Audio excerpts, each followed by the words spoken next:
Hi, ನಮಸ್ತೆ ಎಲ್ಲರಿಗೂ. ಇವತ್ತು ಪಾಸ್ತಾ ಮಾಡೋದು ಹೇಗೆ ಅಂತ ನೋಡೋಣ.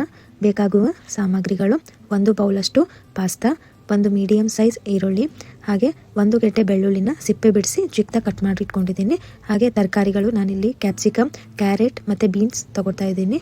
ಹಾಗೆ ಕಾರ್ನ್ ಕೂಡ ತೊಗೊಂಡಿದ್ದೀನಿ. ಕಾರ್ನ್ ಆಪ್ಷನಲ್ಲು, ನಿಮ್ಗೆ ಬೇಕಂದರೆ ತೊಗೋಬೋದು, ಬಟ್ ಹಾಕಿದರೆ ತುಂಬ ಚೆನ್ನಾಗಿರುತ್ತೆ. ಹಾಗೆ ಟೇಸ್ಟ್ಗೆ ಇಲ್ಲಿ ನಾನು ಮ್ಯಾಗಿ ಮಸಾಲಾನ ಯೂಸ್ ಮಾಡ್ತಾ ಇದ್ದೀನಿ. ಹಾಗೆ ಸ್ವಲ್ಪ ಚೀಸು, ಬೆಣ್ಣೆ, ರುಚಿಗೆ ತಕ್ಕಷ್ಟು ಉಪ್ಪು, ಪೆಪ್ಪರ್ ಪೌಡರು, ಒರೆಗೋನು, ಹಾಗೆ ಚಿಲ್ಲಿ ಫ್ಲೇಕ್ಸ್ ಕೂಡ ಯೂಸ್ ಮಾಡಿದ್ದೀನಿ, ಬಟ್ ಇಲ್ಲಿ ನನಗೆ ತೋರ್ಸೋಕ್ಕಾಗಿಲ್ಲ.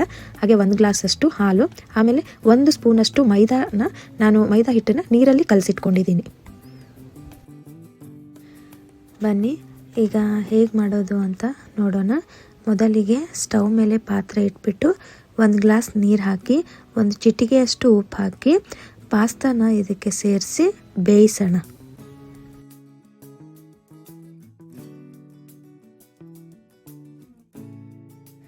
2ರಿಂದ 3 ನಿಮಿಷದಲ್ಲಿ ಪಾಸ್ತಾ ಬೆಂದೋಗುತ್ತೆ. ಆಮೇಲೆ ಒಂದು ಜಾಳಿಗೆಯಲ್ಲಿ ಆ ಬೆಂದಿರೋ ಪಾಸ್ತಾನ ಹಾಕಿ ನೀರನ್ನು ಸಪ್ರೇಟ್ ಮಾಡ್ಕೊಳ್ಳೋಣ.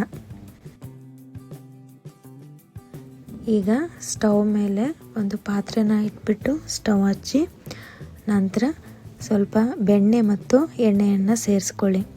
ಬೆಣ್ಣೆ ಎಲ್ಲ ಕರಗಿದ ಮೇಲೆ ಸಣ್ಣದಾಗಿ ಕಟ್ ಮಾಡ್ಕೊಂಡಿರೋ ಈರುಳ್ಳಿನ ಸೇರಿಸಿ ಸ್ವಲ್ಪ ಈರುಳ್ಳಿ ಟ್ರಾನ್ಸ್ಪರೆಂಟ್ ಆಗೋ ತನಕ ಫ್ರೈ ಮಾಡ್ಕೊಳ್ಳಿ.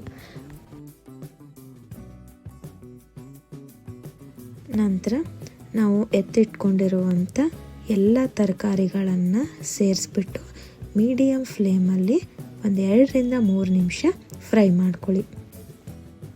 ನಂತರ ಸ್ವಲ್ಪ ರುಚಿಗೆ ತಕ್ಕಷ್ಟು ಉಪ್ಪು ಮತ್ತು ಪೆಪ್ಪರ್ ಪೌಡರ್ನ ಸೇರಿಸಿ ಮತ್ತೆ 1-2 ನಿಮಿಷ ಮೀಡಿಯಮ್ ಫ್ಲೇಮಲ್ಲಿ ಫ್ರೈ ಮಾಡ್ಕೊಳ್ಳಿ. ಈಗ 1 ಟೇಬಲ್ ಸ್ಪೂನಷ್ಟು ಮೈದಾ ಹಿಟ್ಟನ್ನು ನೀರಲ್ಲಿ ಕಲಿಸ್ಬಿಟ್ಟು ಹಾಕ್ಕೊಳ್ಳಿ. ಹಾಗೆ 1 ಗ್ಲಾಸಷ್ಟು ಹಾಲನ್ನು ಸೇರಿಸಿ ಮೀಡಿಯಮ್ ಫ್ಲೇಮಲ್ಲಿ 3ರಿಂದ 4 ನಿಮಿಷ ಕುದಿಯೋದಕ್ಕೆ ಬಿಡಿ. ಈಗ ನಾವು ತಗೊಂಡಿರುವಂಥ ಚೀಸ್ ಕ್ಯೂಬ್ಸ್ನ ಸ್ವಲ್ಪ ತುರಿದ್ಬಿಟ್ಟು ಸೇರಿಸ್ಕೊಳ್ಳಿ. ಚೀಸೆಲ್ಲ ಮೆಲ್ಟ್ ಆದಮೇಲೆ ಸ್ವಲ್ಪ ಟೇಸ್ಟ್ಗೆ ಮ್ಯಾಗಿ ಮಸಾಲಾನ ಆ್ಯಡ್ ಮಾಡ್ಕೊಳ್ಳಿ. ಇದು ಆಪ್ಷನಲ್ಲು, ನಿಮ್ಗೆ ಬೇಕು ಅಂದರೆ ಹಾಕೋಬೋದು, ಇಲ್ಲ ಅಂದರೆ ಇಲ್ಲ.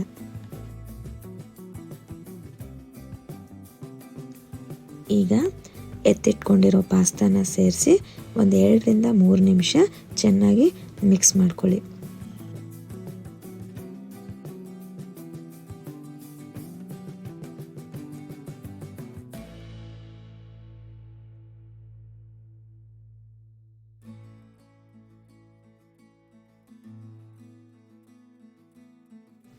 ಲಾಸ್ಟಲ್ಲಿ ಸ್ವಲ್ಪ ಒರೆಗಾನೋ ಮತ್ತು ಚಿಲ್ಲಿ ಫ್ಲೇಕ್ಸ್ನ ಸೇರಿಸ್ಬಿಟ್ಟು ಮಿಕ್ಸ್ ಮಾಡ್ಕೊಳ್ಳಿ.